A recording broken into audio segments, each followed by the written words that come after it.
ये क्वेश्चन मैंने आप लोगों से टेलीग्राम में पूछा था, तो टेलीग्राम में इसका जो आंसर दिया गया है 50% के करीब जो लोग हैं उनके द्वारा इसका आंसर गलत दिया गया है। तो कंफ्यूजन में डालकर इस तरीके से आप लोगों से क्वेश्चन पूछा जाता है कई बार, जिसमें सारे ऑप्शन आप लोगों को एक जैसे लगते हैं और फिर आप लोग उसका आंसर नहीं दे पाते हैं। खासकर यूपीएससी भी कई बार ऐसी हरकतें कर देती है।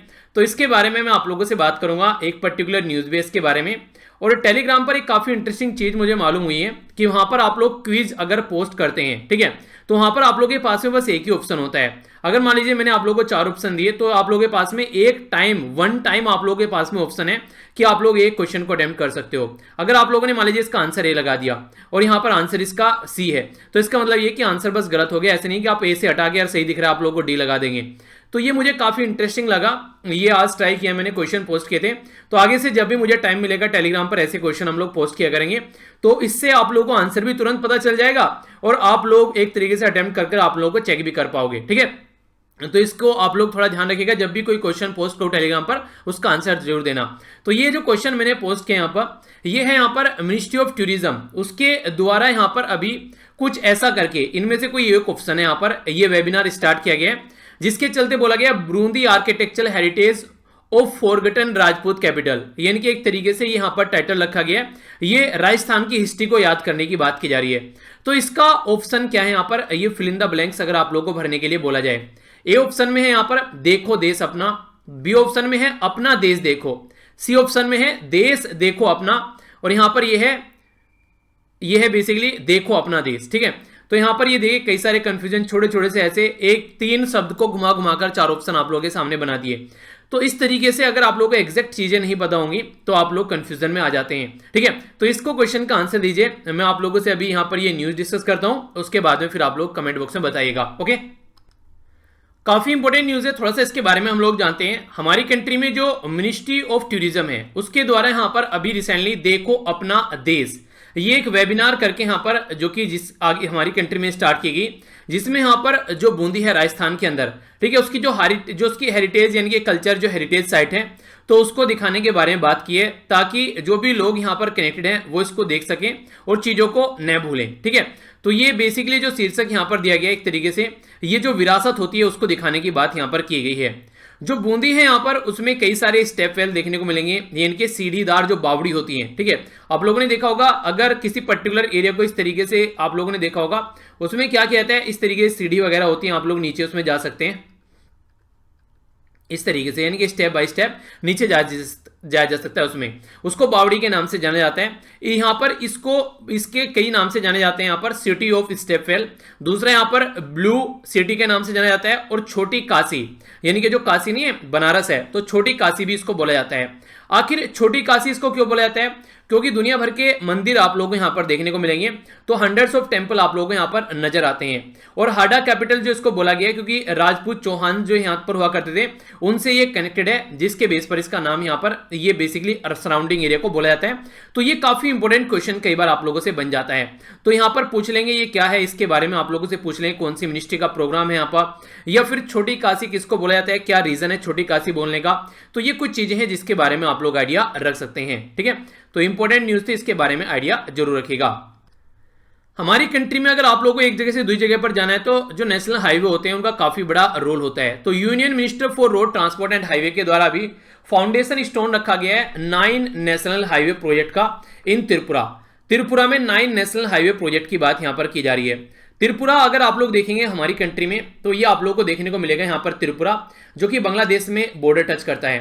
त्रिपुरा एक ऐसा राज्य है हमारी कंट्री का जिसको ओनली 2 राज्य टच करते हैं, एक आसाम और दूसरा मिजोरम, बाकी मैक्सिमम एरिया इसका इंटरनेशनल बॉर्डर को टच करता है। तो नॉर्थ ईस्ट का हमारा ये राज्य है जहां पर अभी हम लोगों ने ये सब चीजें देखी जिसके बारे में बात की जा रही है। तो यहाँ पर 9 के करीब जो नेशनल हाईवे प्रोजेक्ट ये बनाने की बात की जा रही है। तो रोड मिनिस्टर जो है हमारी कंट्री में, ट्रांसपोर्ट एंड रोड मिनिस्टर, वो है नितिन गडकरी जी। उनके द्वारा बोला गया कि फास्ट और हेजल फ्री, यानी कि एक तरीके से जो तेज और जो परेशानी से मुक्त यहाँ पर इंटर स्टेट यानी कि अंतर राज्य ये कनेक्टिविटी बांग्लादेश के साथ भी आप लोगों को देखने को मिलेगी। बांग्लादेश हमारी कंट्री की एक पड़ोसी ऐसा देश है जो कि सबसे ज्यादा राज्य है, हमारे सबसे ज्यादा एरिया हमारी कंट्री का टच करता है, ठीक है। यानी कि बांग्लादेश जो है वर्ल्ड में एक लौती ऐसी कंट्री है जो सबसे ज्यादा हमारी कंट्री का जो एरिया टच करती है। तो इसके बारे में भी आप लोग आइडिया रख सकते हैं। हमारी कंट्री में वेस्ट बंगाल, यहां पर आप लोग देखिए ये हो गया आसाम, मेघालय, यहां पर हो गया त्रिपुरा और मिजोरम, ये राज्य है जो बांग्लादेश को टच करते हैं। तो ये भी कई बार आप लोगों से कंफ्यूजन में डालकर क्वेश्चन इस तरीके से पूछे जाते हैं। तो ये एक तरीके से टूरिज्म सेक्टर को भी स्ट्रेंथन करेंगे हमारी कंट्री और बांग्लादेश के बीच में, तो इसके बारे में आप लोग आइडिया रखेगा। बाकी ये प्रोजेक्ट है, रटने नहीं है, हल्का सा आइडिया इनके बारे में आप लोग रख सकते हैं यहाँ पर, जो बेसिकली ये काम करने वाले हैं। तो national highway 108A, national highway 208, national highway 08, तो ये इनके नाम दे रखे हैं, नेशनल हाईवे 108 भी नेशनल हाईवे, ये रटने नहीं है, ठीक है। इसके बारे में आप लोग आइडिया रखिए कहां पर ये आप लोगों को देखने को मिल रहे हैं। बाकी जो नेशनल हाईवे हमारी कंट्री में मेंटेन किए जाते हैं वो किए जाते हैं national highway authority of India, जिसको आप लोग NHAI भी बोलते हैं। तो NHAI ये हमारी कंट्री में एक अथॉरिटी है जो कि रेस्पॉन्सिबल है नेटवर्क ऑफ नेशनल हाईवे को मैनेज करने के लिए। 1988 में इसको बनाया गया था। National highway authority of India जो है यहाँ पर, ये national highway authority of India act लाया गया था इसके लिए, यानी कि इसके बाद में ये स्टैट्यूटरी बॉडी बन गई। स्टैट्यूटरी यानी कि पार्लियामेंट में लॉ पास कर ये बॉडी बनाई गई। आज की डेट में अगर बात करें तो ministry of road transport and highway के अंडर में ही आती है। इसके जो पहले चेयरमैन थे ये थे यहाँ पर योगेंद्र नारायण, जो इसके फर्स्ट चेयरमैन थे national highway authority of India के 1988 में। अगर बात करें इसके हेडक्वार्टर के बारे में तो ये न्यू दिल्ली में है। मोटो काफी इंटरेस्टिंग लगता है मुझे इसका, क्योंकि ये बोलते हैं कि हम रोड नहीं बनाते हैं, हम देश बनाते हैं। Not just road built a nation, तो एक तरीके से नेशन बिल्डिंग का काम करते हैं, तो देश बनाते हैं, क्योंकि जहां से रोड एक बार को निकल जाएगा आप लोगों को देखने को मिलेगा वो एरिया वैसे ही डेवलप एरिया की कैटेगरी में आने लगता है। आगे अगर बात करें यहाँ पर मेमोरेंडम ऑफ अंडरस्टैंडिंग यानी कि MOU, यानी कि एक तरीका एग्रीमेंट है यहाँ पर इसका इंडियन स्पेस रिसर्च ऑर्गेनाइजेशन के साथ में, ताकि मैपिंग की जा सके जो हाईवेज है। आप लोगों ने देखा होगा कि लाइव इंफॉर्मेशन आप लोग देख लेते हैं कहां कहां पर आप लोग जा रहे हैं, क्या क्या चीजें हैं। तो एक तरीके से उसकी मैपिंग के बारे में भी यहाँ पर इसरो के साथ में मिलकर यहाँ पर ये national highway authority of India काम करती है। National highway authority of India के बारे में अगर बात करें आज की डेट में प्रेजेंट टाइम में कौन यहाँ पर इसके चेयरमैन है, ये आप लोग को बताना है। आगे चलता हूं, इंटरेस्टिंग क्वेश्चन है और पहले वाली जो न्यूज है यहाँ पर इस न्यूज को अगर कंबाइन कर आप लोग चलोगे तो कंफ्यूजन में डालने के लिए क्वेश्चन आप लोगों से बनाया जा सकता है। बात की जा रही है हमारी कंट्री की जो डिफेंस मिनिस्ट्री है वो राजनाथ सिंह जी के अंडर में है, यानी कि जो रक्षा मंत्रालय है। तो रक्षा मंत्री राजनाथ सिंह है, उनके द्वारा अभी सिक्किम में 19.85 किलोमीटर का एक ऑल्टरनेटिव यहाँ पर ये अलाइनमेंट नेशनल हाईवे 30310 यानी कि 310 का यहाँ पर ऑल्टरनेटिव एक विकल्प देखने को मिलेगा जो कि देश के लिए समर्पित किया जा रहा है। ये जो बेसिकली बनाया गया है यहाँ पर, ये कहां पर बनाया गया है, ये बनाया गया है सिक्किम के अंदर। सिक्किम की अगर लोकेशन में आप लोगों को दिखाऊं तो आप लोग जान पाएंगे, काफी इंपॉर्टेंट है, रिसेंटली कई बार न्यूज में रहता है। ये यहां पर सिक्किम आप लोगों को देखने को मिलेगा, जिसको नेपाल, चाइना और भूटान 3 इंटरनेशनल बॉर्डर टच करते हैं, और हमारी कंट्री का इकलौता राज्य टच करता है। वो कौन सा है? वो है यहां पर वेस्ट बंगाल, ठीक है। तो देखिए अगर आप लोगों से कोई पूछे हमारी कंट्री में कौन सा ऐसा राज्य है जिसको ओनली सिंगल राज्य टच करता है, तो आप लोगों से क्वेश्चन अगर पूछे तो आप लोग अटेम्प्ट कीजिए इसको, फिर आप लोगों को बताऊंगा। आप लोगों को यह बताना है कि हमारी कंट्री में कितने ऐसे राज्य हैं जिनको ओनली सिंगल राज्य टच करता है, ठीक है। तो ये है क्वेश्चन, इंटरेस्टिंग क्वेश्चन है, थोड़ा सा मैप पर नजर डालेंगे तो आप लोग इसको जान पाएंगे। क्वेश्चन का आंसर बताइए, फिर वीडियो के एंड में मैं आप लोग को आंसर बता दूंगा इसका, तो आप लोग को इसके बारे में पता होना चाहिए, ठीक है। तो यहां पर वीडियो के एंड में क्या आप लोग देख लीजिए, इस न्यूज के एंड में ही मैं आप लोगों को बता दूंगा। तो अगर बात करें इसके बारे में तो यहां पर जो बात की जा रही है, ये बात की जा रही है कि बॉर्डर रोड ऑर्गेनाइजेशन इस तरीके काम करती है जब बॉर्डर एरिया में रोड कंस्ट्रक्शन का काम किया जाता है। तो सिक्किम में यहां पर गंगटोक के पास में आप लोगों को चीजें देखने को मिलेगी। तो ये डिफेंस प्रिपेयर्डनेस को यहां पर काफी एक बड़ा एक सपोर्ट प्रोवाइड कराएगा। और जो नाथुला सेक्टर है यहां पर पर्टिकुलरली जो ईस्ट सिक्किम वाले एरिया में देखने को मिलेगा, उसके साथ में भी आप लोगों को कनेक्टिविटी यहां पर अच्छी नजर आएगी। आप लोगों को पता है चाइना जो है यहां पर पड़ोस में रहता है, तो इसलिए ये पर्टिकुलर एरिया अच्छे से डेवलप होना काफी जरूरी है। अगर चाइना कोई हरकतें कल को करे तो उससे बचाया जा सके। देखिए कई सारी रोड हमारी कंट्री में जो है बॉर्डर रोड ऑर्गेनाइजेशन बनाता है, और ये अकेला अपनी कंट्री में काम नहीं करता है, पड़ोसी देश के लिए भी काम इसके द्वारा किया गया है। अफगानिस्तान, भूटान, म्यांमार और श्रीलंका जो कि फ्रेंडली कंट्री है हमारी, उनके लिए भी इसके द्वारा काम किया गया है। बनाया गया था 1960 में, हेडक्वार्टर न्यू दिल्ली में है। जवाहरलाल नेहरू जी के द्वारा इसको फाउंडेशन इसका स्टोन रखा गया था, और parent organisation ministry of defence है। इसका जो मोटो है ये बोलते हैं कि everything is achievable through hard work, यानी कि आप लोग कुछ भी अचीव कर सकते हैं हार्ड वर्क के थ्रू। ये इनका मोटो है यहाँ पर, ठीक है। अगर बात करें इसके बारे में तो इंटरेस्टिंग बात यहाँ पर ये है कि पहले ये ministry of road transport and highway से अपना फंड लिया करता था, पर लेकिन आज के दिन में कंप्लीटली डिफेंस मिनिस्ट्री के अंडर में आता है। तो जैसा मैंने अभी नेशनल हाईवे अथॉरिटी के बारे में बात की, तो वहां पर वो हाईवे बनाने का काम करती है, पर लेकिन बॉर्डर एरिया में यहाँ पर कई जगह आप लोगों को ब्रो यानी कि बॉर्डर रोड ऑर्गेनाइजेशन भी काम करती हुई नजर आती है। क्वेश्चन है आप लोगों के सामने, आप लोगों को यहां पर ये बताना है कि इसके डायरेक्टर जनरल कौन है। ठीक है, everything is achievable through hard work, तो यहां पर बोला गया शर्मिना सर्वाम सद्याम। ठीक है, तो ये इसका एक तरीके से मोटो हो गया जो आप लोगों को आइडिया रखना है। अब जो क्वेश्चन मैंने आप लोगों से पूछा था, आप लोग उसको देखें। यहाँ पर हमारी कंट्री में ओनली 2 राज्य ऐसे हैं, एक तो हो गया मेघालय जो कि आसाम को टच करता है अकेला, और यहाँ पर ये अपनी कंट्री का कोई भी राज्य टच नहीं करता है, और दूसरा है सिक्किम जो कि ओनली वेस्ट बंगाल को टच करता है। ठीक है, तो इस तरीके से कई बार आप लोगों से क्वेश्चन बन जाते हैं, तो कंट्री के मैप पर भी थोड़ा ध्यान दीजिए, इंटरनेशनल चीजों को देखते रह जाए, कब पता चला अपनी कंट्री क्वेश्चन गलत करके आ रहे हैं, तो ऐसा नहीं होना चाहिए। तो थोड़ा सा ध्यान देंगे तो चीजें लंबे समय तक याद रख पाएंगे। ये न्यूज मुझे काफी इंटरेस्टिंग लगी पर्सनली। यहां पर नॉर्मली अगर देखा जाए तो अगर कोई बच्चा पैदा होता है तो यहां पर जो बेसिकली जो रिस्पॉन्सिबिलिटी आती है वो मदर के ऊपर आती है। तो मदर को यहां पर आप लोगों को देखने को मिलेगा लीव मिलती है जब बच्चा पैदा होता है, उसके पहले और कुछ बाद में भी, ताकि बच्चे की केयर की जा सके। पर लेकिन ministry of personnel public grievance and pension के द्वारा अभी यहां पर जो चीजें देखने को मिली वो ये है कि इनके द्वारा यहां पर अब चाइल्ड केयर जो लीव है वो मेल इंप्लॉय को भी देने की बात की जा रही है। यानी कि बच्चा पालना जस्ट ओनली फीमेल की रेस्पॉन्सिबिलिटी नहीं होती है, यानी कि महिला की रेस्पॉन्सिबिलिटी नहीं है अकेले, ये यहां पर जो पुरुष है उसकी भी रेस्पॉन्सिबिलिटी यहां पर रहेगी ताकि उसकी देखरेख कर सके। तो ये प्रोविजन जो यहां पर अवेलेबल कराया जा रहा है, इसमें बोला गया कि मेल इंप्लॉय भी यहां पर जो सिंगल मेल पेरेंट है, खासकर मान लीजिए जो बच्चा देते टाइम मान लीजिए जो औरत है अगर उसको कोई प्रॉब्लम हो गई, डेथ हो गई, तो अकेला बंदा बच गया वो उसको रखने वाला, तो एकल पुरुष अभिभावक यानी कि सिंगल मेल पेरेंट को देखने को मिलेगा, इंक्लूडिंग जो यहां पर विधुर है और डाइवोर्स या इवन अनमैरिड है, अगर वो किसी बच्चे को गोद लेता है तो उसको भी यहां पर इंक्लूड किया गया है। ये काफी इंटरेस्टिंग है यहां पर, जो कि कई बार यहां पर कई ऐसे केस देखने को मिलते हैं कि अकेला बंदा है, मान लीजिए उसके शादी करने का मन नहीं है, तो उसने क्या किया, बच्चे को गोद ले लिया, तो बच्चे को गोद ले लिया तो बच्चे की देखरेख करनी पड़ेगी, तो उसके लिए भी गवर्नमेंट की साइड से अब यहां पर उसको भी यहां पर लीव मिलेगी, छुट्टी मिलेगी, अच्छी बात है। और एक और इससे भी ज्यादा जो अच्छी चीज मुझे देखने को मिली वो ये है, अगर कोई बच्चा ऐसा है कि जो डिसेबल बच्चा पैदा हो गया है तो उसके लिए आप लोग किसी भी उम्र तक, किसी भी उम्र में यहां पर उसके लिए जो गवर्नमेंट से आप लोग लीव ले सकते हो। ठीक है, ताकि आप लोग उस बच्चे का देखरेख कर सको, तो इसका फायदा उठाया जा सकता है। तो ये काफी एक अच्छे प्रोडक्टिव यहां पर चेंज इसमें देखने को मिले, जो कि सोसाइटी में एक पॉजिटिव माइंडसेट भी क्रिएट करेंगे, खासकर उसको लेकर कि बच्चे का देखरेख करना ओनली जो मां की रेस्पॉन्सिबिलिटी नहीं है, जो पिता है उसकी भी रेस्पॉन्सिबिलिटी बनती है। तो ये काफी इंपॉर्टेंट न्यूज है, खासकर वुमेन इंपावरमेंट के बारे में लिखने के लिए कुछ आता है एग्जाम में, तो वहां पर भी आप लोग इस पॉइंट को यूज कर सकते हैं। काफी इंपॉर्टेंट न्यूज आप लोग बोल सकते हैं, और मैं यहां पर इसके बारे में एक और इंटरेस्टिंग इन्फॉर्मेशन आप लोगों को बताता हूं। यहां पर खासकर जब बात करते हैं, अगर हम लोग इन्वायरमेंट से रिलेटेड या फिर इकोनॉमी के बारे में बात करते हैं, अभी रिसेंटली एक न्यूज मैंने सुना था, तो उसमें इंदौर के अंदर में अभी यहां पर जिस तरीके से आप लोग आईपीएल देखते हैं, तो यहां पर प्लास्टिक प्रीमियर लीग के बारे में बात की गई थी, पीपीएल जिसको बोला गया इनके द्वारा। उसमें क्या किया गया, कई सारे क्रिकेटर के द्वारा भी पार्टिसिपेट किया गया, तो अपने अपने एरिया से वो प्लास्टिक इकट्ठी करके लेकर आएंगे, तो जो भी सबसे ज्यादा प्लास्टिक इकट्ठी कर लेकर आएगा वो पर्टिकुलर उस एरिया में विनर माना जाएगा। तो ये एक तरीके से लोगों को जागरूक कराने की कोशिश की जा रही है, ताकि लोग जो हैं जो सिंगल यूज प्लास्टिक है उसको कम कर सकें। सिंगल यूज प्लास्टिक कौन सी होती है, जैसे कि मान लीजिए आप लोग जूस पीने जाते हैं तो आप लोग प्लास्टिक का स्ट्रॉ लेते हैं, तो अगर वो स्ट्रॉ आप लोग यूज नहीं करेंगे, डायरेक्ट इसको पी लेंगे, तो एक सिंगल यूज प्लास्टिक आप लोग कट कर पाएंगे।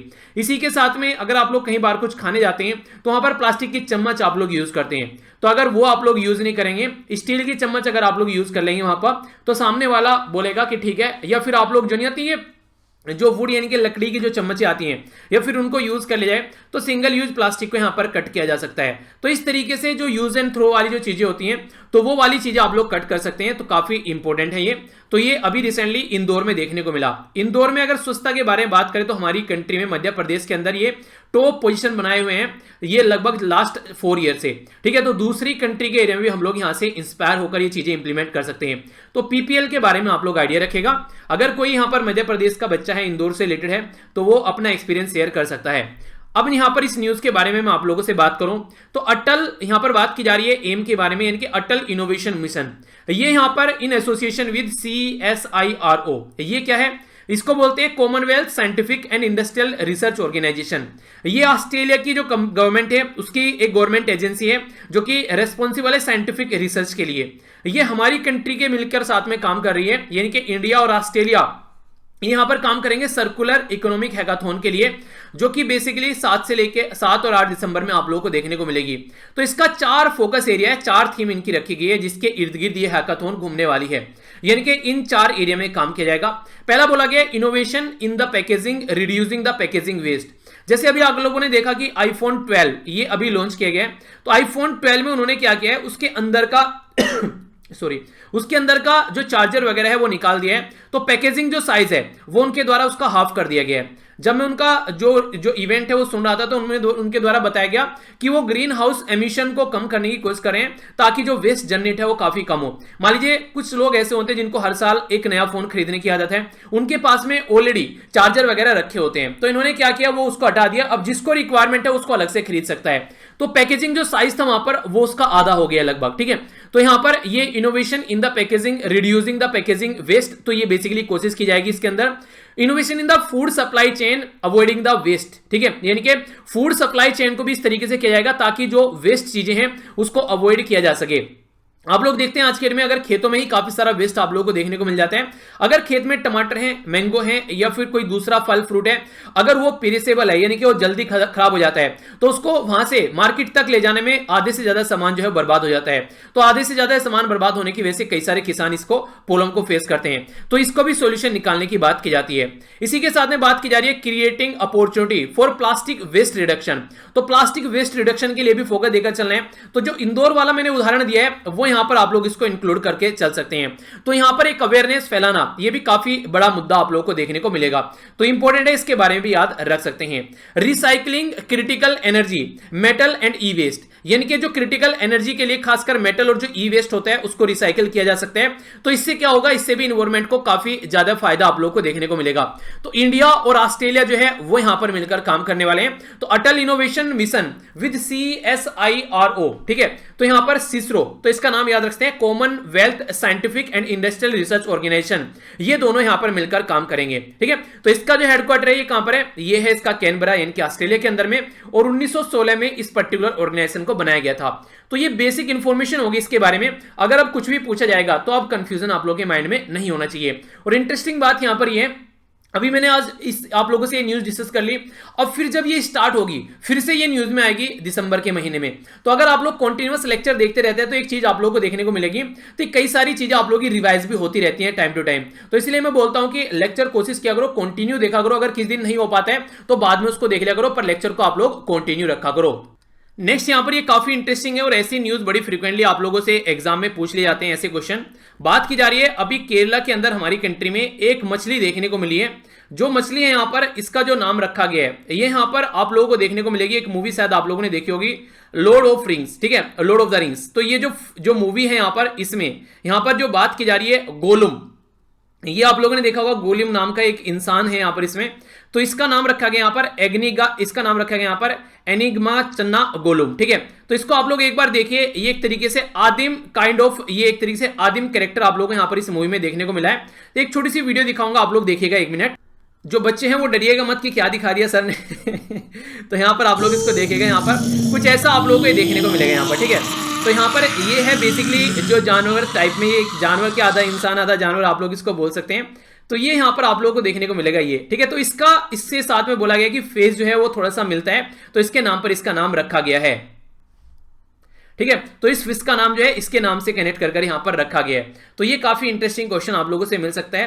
तो यहां पर ये एक तरीके से जो गोलम है ये सिस्टर स्पीसीज है जो कि यहां पर डिस्कवर की गई है इस पर्टिकुलर एरिया में, जिसको यहां पर एग्निमा चन्नम महाबली के नाम से भी आप लोग जानते हैं। तो ये कहां पर देखने को मिला, ये देखने को मिला केरला के अंदर में। तो इस तरीके से आप लोग इसके बारे में हल्का सा आइडिया रख सकते हैं, कई बार क्वेश्चन बन जाते हैं।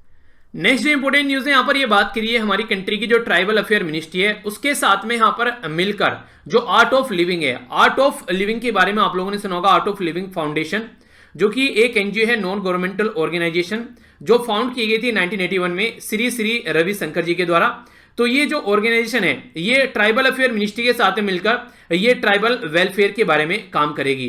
तो ये दोनों के बीच में कोलैबोरेशन अभी रिसेंटली देखने को मिला है। तो क्वेश्चन ऐसे आप लोगों से बड़ी फ्रीक्वेंटली पूछे जाते हैं, तो इसके बारे में आप लोग आइडिया रख सकते हैं। तो जनजातीय है, जो भी ट्राइबल कम्युनिटी है, जो आदिवासी हैं, उनके एक तरीके से फायदे के लिए यहां पर ये काम करने वाले हैं। तो जो किसान है यहाँ पर उनको हेल्प की जाएगी एक तरीके से, ऑर्गेनिक सर्टिफिकेट दिया जाएगा, मार्केटिंग अपॉर्चुनिटी उनको दी जाएगी, ताकि जो भी उनसे रिलेटेड जो प्रोडक्ट हैं एक तरीके से वो मार्केट में अवेलेबल कराए जा सके, और इसी के साथ में आत्मनिर्भर जो ट्राइबल फार्मर के तहत यहाँ पर काम किया जा सके। तो आर्ट ऑफ लिविंग जो है ये जो ऑर्गेनाइजेशन है, ये इसका हेडक्वार्टर आप लोगों को बेंगलुरु में देखने को मिलेगा। तो काफी इंपॉर्टेंट ऑर्गेनाइजेशन है, कई सारे जो लोग हैं इसके प्रोडक्ट भी यूज करते हैं, शायद आप भी उनमें से एक लोग हो सकते हैं। ये यहाँ पर 156 के करीब कंट्रीज में आज के दिन में इसके सेंटर आप लोगों को नजर आएंगे, यानी कि ये ओनली इंडिया में अवेलेबल नहीं है, ऑल ओवर वर्ल्ड में ये आप लोगों को आज के दिन में स्टेब्लिश देखने को मिलेगी। तो इसके बारे में आप लोग आइडिया रखिएगा। तो मिनिस्ट्री ऑफ ट्राइबल अफेयर के साथ में मिलकर ये काम कर रही है। तो ये था टोटल आज का डिस्कशन। आई होप कि आप लोगों ने अच्छे से एंजॉय किया होगा। एक हम लोगों ने यहाँ पर जो न्यूज देखी वो सिक्किम में यहाँ पर डिफेंस मिनिस्टर जी के द्वारा जो यहाँ पर रोड इनोग्रेट की गई और बॉर्डर और ऑर्गेनाइजेशन के द्वारा बनाया गया, वो सारी समझी और एग्जैक्ट लोकेशन भी हम लोगों ने देखी। इसी के साथ में जो पेरेंट्स हैं उनमें से अगर बात करें, जो मेल है उसको भी यहाँ पर आज के दिन में बोला गया है कि वो भी यहाँ पर काम कर पाएगा आने वाले टाइम में छुट्टी के लिए, ठीक है। इसी के साथ में नेक्स्ट हम लोगों ने नेशनल हाईवे और इसके बारे में समझा, इसको काफी डिटेल में हम लोगों ने देखा। नेक्स्ट यहाँ पर हम लोगों ने जो बात की, ये बात की थी देखो अपना देश, ठीक है। तो इससे रिलेटेड जो क्वेश्चन था ये मैंने बोला था टेलीग्राम पर, तो मैक्सिमम बच्चों के द्वारा आंसर यहाँ पर किसके द्वारा ये लगाया गया, किसी के ये और किसी के ये, तो बाकी का जो 50% के करीब ये आंसर दिया गया। तो यानी कि 50% जो है वो कंफ्यूज हो गए।